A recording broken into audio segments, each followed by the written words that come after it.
things I wanted to bring up today was actually the role of the digestive system in immunity. Yeah, and back to the prevention is a great place to start. Because so much of our immunity is caught up with what's going on in our gut. Well, it is, and I think a lot of people don't know that 70% of our immune cells are created in the digestion, and that's a huge proportion. And the gut-associated lymphatic tissue, which is often forgotten about, but a huge part of natural medicine teaching as far as how you learn about the conversation between the gut and the immune system. If T regulatory cells can't travel via the lymph, they can't get anywhere. They can't actually go to where they need to go. And the digestion and that kind of multifaceted, multi-system relationship is so important that we then can kind of miss out by saying, okay, well, we're just going to focus on one herb, one nutrient, one thing, when we really may need to say, okay, are there strategies where we can use multiple ingredients that help with different sites of the immune system? And one of those things, and I'm leading somewhere, one of those things is probiotics. Yeah, it's a biggie, isn't it? And then you come down to the supplement of probiotics, or getting some fermented foods into your diet, and the whole big thing about, well, what are the foods that feed the probiotics? So what is a healthy diet that makes us double up, let's say, on the amount of good healthy flora we have in our gut? And one of the sort of preamble observations on this one is that native folks, let's say, on the periphery of Western civilization, tend to have around about 60% more flora, and in terms of number and diversity in their guts. Like the wild diet creates more gut flora. Do you think that's an exposure to antibiotics? It's got something to do with it, and we are drinking chlorinated water, and there's people who like the artificial sweeteners. Many of them have a devastating effect on the good levels of gut flora. So lots of little things that seem to add up to it. And then there's the overly refined diet, and that changes the flora enormously, favouring things we don't like. And you've mentioned something else there, the whole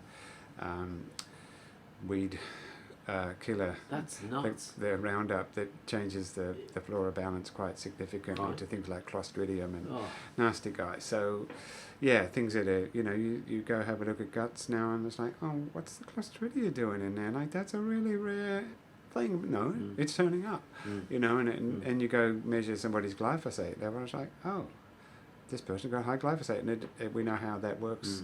It's a big change that we're going through in our environmental challenges. But coming around to the probiotic thing, I mean, Cochrane studies are pretty definite about this one, and there's I think about 11 studies that they've included, or is it 12, but kind of number of random controlled trials on probiotics, and they come back with a statement. Now, to say probiotics is to already say something that's like a pretty, we know clinically like there's a massive range of what people are taking, but so that aside, around a 47% reduction in respiratory tract infections for those who are taking probiotics. So that's actually, from what I can find in research, probiotics come out number one as the preventive agent, and number two is the vitamin D. Actually, people like to talk about vitamin C, and it's sort of flipping already from the probiotic topic, but just to say it in that context, it's way down, like at about maybe 20% of reduction in respiratory tract infection. So it's like not the first thing to go for, excepting if you're way stressed. And I guess, you might have I've certainly had the experience of, flying to the States, and you find your clock's right off, and you've got to attend a conference, and you sort of start to get a sore hot throat somewhere in the process, and it's like, and then the nose starts dribbling, and you kind of know where you're going. But getting onto the high, it's always easy to get some vitamin C, so bang, and always works in that high stress kind of situation but then you have to get up around 4 and 6 grams to do the job. And during an infection, as you probably know, those kind of doses reduce the severity and the duration, and tend to prevent, going to that bacterial stage in a regular, seasonal cold. But coming back to the probiotics, the whole high fiber diet, keeping up with plenty of veggies. We know a lot of those high FODMAP veggies are actually beneficial so long as you're feeding the right guys. And so it all depends on who you have living inside as to whether those FODMAP foods, the ones that ferment, are going to create a problem or not.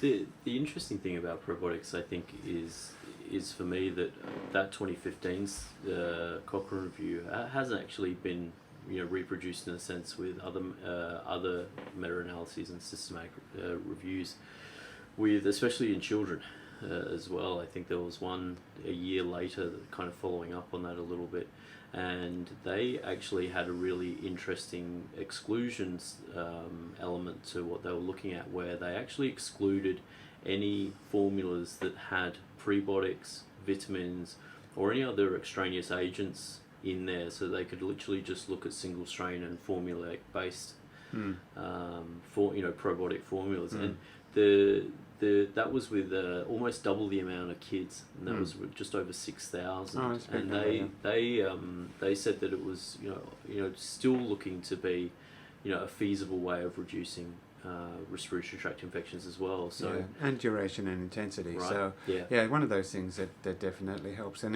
then there's which strains. And so if you are sort of selecting a product, whether as a professional or as an individual, you're looking for Lactobacillus rhamnosus, often goes by the short name of Lactobacillus GG. And then there's KCI, Para-KCI. They're the ones that I look forward to. I'm looking for immunity. There are 2 or 3 others and a couple of the bifidobacteria, but those first ones mentioned are, definitely, you go look in the NIH reference to immunity, and it's like that's the one that they're quoting over and over, those 3 strains. So you're pretty safe. If you're getting up into a 10 billion range for adults and beyond, you don't really ever need to go over 50 billion, kind of in definitely 10 billion and maybe 20 billion if you are needing a bit more on a daily basis. That'll definitely give you these kind of good results. That's great. Yeah. And the key thing here, I think, is that I've actually always been clinically obsessed with single strain, just more for, I guess, what you would call evidence-based stuff. So rhamnosus for eczema, plantarum for inflammatory conditions, IBD. And just to interrupt for a sec, Reuteri for the kids, immunity is super well researched. Number of days off with fevers in a year is halved, number of days off school is halved, and duration of illness is reduced as well.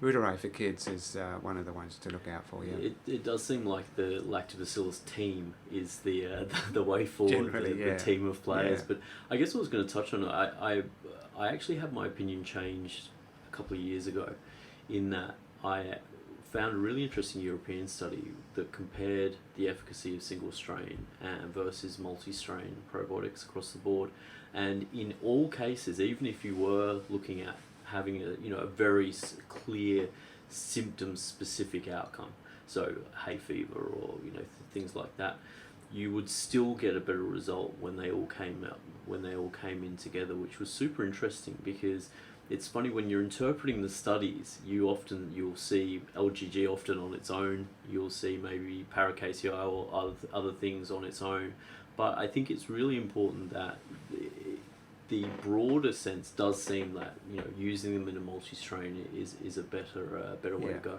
And they all have a little bit of a tweak here and there, and I think what we're talking about in a broad sense here is the immune modulation. So that the probiotics like vitamin D both help the T-reg cells, both help push things towards the T1 side, which is the more active half of our immunity, rather than fooling around with the allergy and autoimmunity, getting on with the job of what it's really designed for, mainly, let's say.